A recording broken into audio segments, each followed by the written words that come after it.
എല്ലാവരും യേശുവിൻ്റെ നാമത്തിൽ വന്ദനം ചൊല്ലുന്നു. നമുക്കെല്ലാവർക്കും വിശ്വാസമുണ്ട്. പക്ഷെ നമ്മുടെ വിശ്വാസത്തിൻ്റെ ആഴം എത്രയെന്ന് നമ്മളൊന്ന് അളന്നിട്ടുണ്ടോ? വിശ്വാസത്തിൻ്റെ ആഴത്തെക്കുറിച്ച് ഇന്ന് ഞാനൊന്ന് നിങ്ങളോട് സംസാരിക്കാൻ ആഗ്രഹിക്കുന്നു.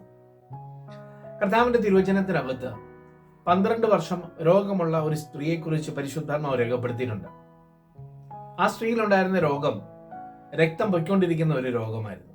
രക്തസ്രവമുള്ള ഒരു സ്ത്രീയെക്കുറിച്ചാണ് മത്തായിയുടെ സുവിശേഷത്തിനകത്ത് പറയുന്നത്. യോഹന്നാന്റെ സുവിശേഷം ഒഴിച്ച് ബാക്കി 3 സുവിശേഷങ്ങളിലും ഈ സ്ത്രീയെക്കുറിച്ച് പരിശുദ്ധാത്മാവ് പറയുന്നുണ്ട്. 12 വർഷം പലവിധ വൈദ്യന്മാരാൽ രോഗം ചികിത്സിച്ചിട്ടും സൗഖ്യം പ്രാപിക്കാതെ വേദനയോടുകൂടിയിരിക്കുന്ന ഒരു സമയത്താണ് അവർ യേശുവിനെ കുറിച്ച് അറിയുന്നത്. പക്ഷെ 12 വർഷം ഈ രോഗമുണ്ടായിട്ടും ആ സ്ത്രീയിൽ വെളിപ്പെട്ട ഒരു വിശ്വാസം ഉണ്ടായിരുന്നു. ഇതിന് എത്ര കാലപ്പഴക്കം ചെന്നാലും ഇത് സൗഖ്യമാകും എന്നുള്ള ഒരു വിശ്വാസം. അതുകൊണ്ടാണല്ലോ 12 വർഷം പലവിധ വൈദ്യന്മാരാൽ ഈ സ്ത്രീ ഈ രോഗത്തെ ചികിത്സിക്കാൻ തയ്യാറായത്. പക്ഷെ ആർക്കും ആ സ്ത്രീക്ക് സൗഖ്യം കൊടുക്കാൻ കഴിഞ്ഞില്ല. പക്ഷെ യേശുവിനെ കുറിച്ച് അറിഞ്ഞപ്പോൾ യേശുവിൽ ഈ സ്ത്രീ വിശ്വസിച്ചു. ഈ സ്ത്രീ വിശ്വസിച്ചു കഴിഞ്ഞപ്പോൾ ആ വിശ്വാസം ആഴത്തിലേക്കുള്ളതാണോ എന്നുള്ളതാണ് നമ്മൾ ഇന്ന് ചിന്തിക്കുന്നത്. സ്ത്രീ യേശുവിനെ വിശ്വസിച്ചു. ഈ സ്ത്രീയോട് തന്നെ പറയാൻ തുടങ്ങി, ഈ യേശുവിന്റെ വസ്ത്രത്തിന്റെ തൊങ്ങൽ തൊട്ടാൽ ഞാൻ സൗഖ്യമാകും എന്ന് തന്നെത്താനെ പറയാൻ തുടങ്ങി. ഒരുപക്ഷെ ഞാൻ ഇങ്ങനെ പറയാൻ ആഗ്രഹിക്കുന്നു, ജഡം ഈ സ്ത്രീയോട് പറഞ്ഞു കാണും ഇത് സൗഖ്യമാകത്തില്ല എന്ന്. പക്ഷെ അകത്തെ ആത്മമനുഷ്യൻ യേശുവിലുള്ള വിശ്വാസത്തിൽ പറയാൻ തുടങ്ങി സൗഖ്യമാകും എന്ന്.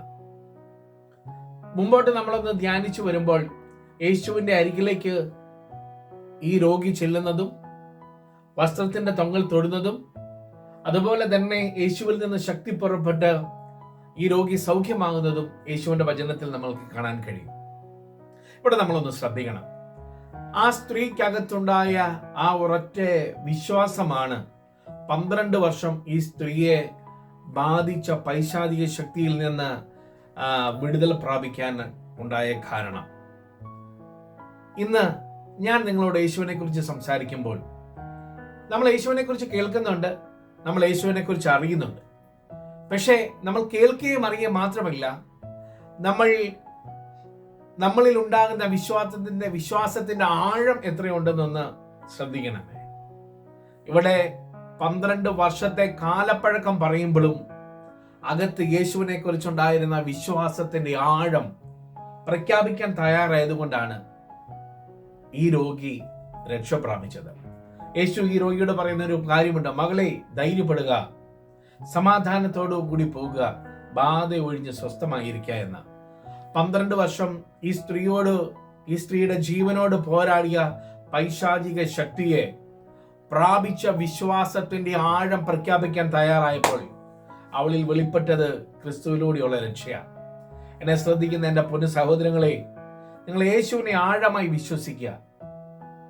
ആഴത്തിലേക്ക് ആ വിശ്വാസം ഒന്ന് ഇറങ്ങട്ടെ, അത് പ്രഖ്യാപിക്കുക. ക്രിസ്തു യേശുവിലൂടെയുള്ള വിടുതൽ നിങ്ങൾക്കും നിങ്ങളുടെ കുടുംബത്തിലും ഉണ്ടാവും. ദൈവം ധാരാളമായി അനുഗ്രഹിക്കട്ടെ. Have A great day. God bless you.